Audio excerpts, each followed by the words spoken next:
Assalamualaikum and a very good afternoon. My name is Nazira binti Ganilin. I will present the synopsis and main stakeholders for this movie.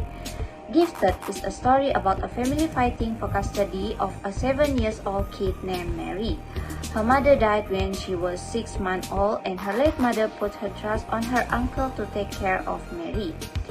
They live happily until one day her teacher realized that Mary is gifted and suggested her uncle to send her to a special school.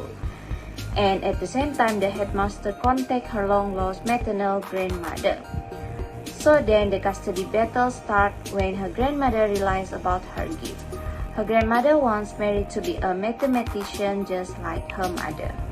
Next, we move to main stakeholders in this movie. First is Mary Adler. Mary is an extraordinarily gifted kid, and Mary is more mature compared to other children of her age.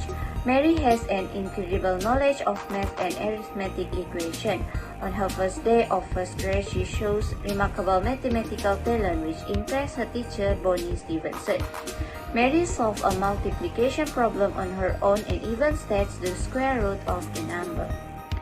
Second is Frank Adler. Frank is a responsible person. Frank's willing to sacrifice his time and career to raise his niece Mary. Frank Adler, who works as a freelance board repairman, has been guardian to his 7-year-old niece Mary Adler since she was a newborn after her mother Diane Adler committed suicide. At the time, Frank was a philosophy professor at Boston University. He moved in with Mary in an effort to escape. Like her mother, Mary is a math prodigy, of which Frank is well aware. Frank's plan for a normal school life for Mary. Assalamualaikum and good afternoon everyone. I'm Nur Hidayawati binti Muji and I'll be presenting the ethical dilemmas of the actor, villain and the hero. For villain, Evelyn shows up at Frank's door and meets Mary for the first time. She criticizes Frank's lifestyle choices and demands to take Mary away with her to Boston. Evelyn believes that Mary is one in a billion mathematical prodigy who should be specially tutored in preparation for a life devoted to mathematics, much as Diane was and need to finish the Millennium Prize problems. When Frank disagrees, she takes him to the court. Okay, let's move on to the hero Frank. Frank accepts a compromise brokered by his lawyer to putting Mary in foster care in proximity to Frank's house and making her go to the school for gifted children. This is because of his insecurity over his capability for raising Mary alone. The foster parents live 25 minutes from Frank's home. Frank will be entitled to scheduled visits and Mary will be able to decide where she wants to live after her 12th birthday. That's all from me. Thank you. Assalamualaikum and good day everyone. Today I will be presenting about the action taken by Evelyn Adler, cast as a villain at Consequentialist's point of view. Before we move on, I would like to explain to you a bit more about what is consequentialist meant. Consequentialists focus on the outcome rather than the action itself. It is said that a good decision led to the positive outcome, while a bad decision led to negative outcome. Move on to the action taken. The first action taken is when Evelyn Adler doesn't even care about her granddaughter's needs. Evelyn Adler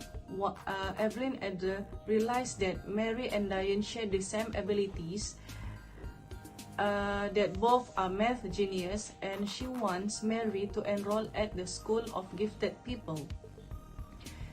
Next, when Evelyn Adler is being unrealistic, Evelyn Adler doesn't even realize that her sudden death of her daughter is actually because of her action. She blamed everyone that closest to her for being too weak in fulfilling their goals and dreams. Last but not least, although Evelyn Adler has known the truth about her death, daughter, she still want to publish the Millennium Prize problem. This can be concluded that Evelyn Adler is a self-centered woman. Near ending, she still reached out for Dr. Seymour Shankland from MIT. Move on to the action taken by Frank Adler as hero in deontologist's point of view. Deontologists focus on the action rather than the outcome itself. It is said that an action is correct when a person followed his ethical duties and obligations. The first action taken by Frank Adler is when he felt obliged to take a good care of Mary. After his sister's death, Frank quit his professorship at Boston University and take Mary to Florida in order to raise Mary and to not let his mother takes Mary away. Next, when Frank is unhappy with the court settlement, but Frank is forcefully to agree with the court settlement because he realized that he is incapable of raising Mary. So he agreed that Mary should be put at the foster home for Mary's future benefit. Last but not least,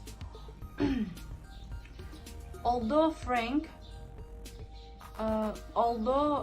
Frank's sister told Frank that he should publish the Millennium Prize problem after his mother's death, but Frank does not act like he being told so, because Frank felt that what Evelyn really wanted is Diane to finish the Millennium Prize problem. So he brings the proof evidence to Evelyn and gave permission to Evelyn to publish the Millennium Prize problem, but in one condition, when Evelyn shall leave Mary alone. Assalamualaikum and a very good afternoon. My name is Fasira Safwana binti Harun and I will be presenting content number 3. So the first question is the ethical actions, which is respecting Diane's will and considering Mary's wants and need. If we are in the villain's shoes, the ethical action that we will take based on the golden rule will be respecting Diane's will and considering Mary's wants and need. Diane wants her daughter to have a normal life and not having to live a stressful life, finishing up an unsolved equation. In fact, Mary wants to live with her Uncle Frank. Moving on to the next question, to cite the feeling remorse and guilt. First, feeling remorse by repeating the same mistakes, and second is guilt, being selfish by having Mary to finish up her mother's unsolved equation. We will be filled with remorse and guilt if we were to force Mary to be a mathematician and end up killing herself just like her mother. It shows that we've failed to be a good mother and a grandmother. We will be filled with guilt for our selfishness by having Mary to get the unsolved equation done, satisfying ourselves just to get the award and recognition where Mary's picture will be hanged in a wall.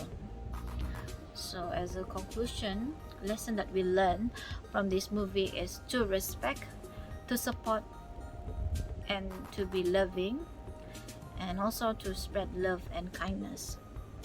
As a family, one must respect decisions made by their family members. Not only respect, family should be supportive if the decision made is not harmful to any person and actually the best for everyone.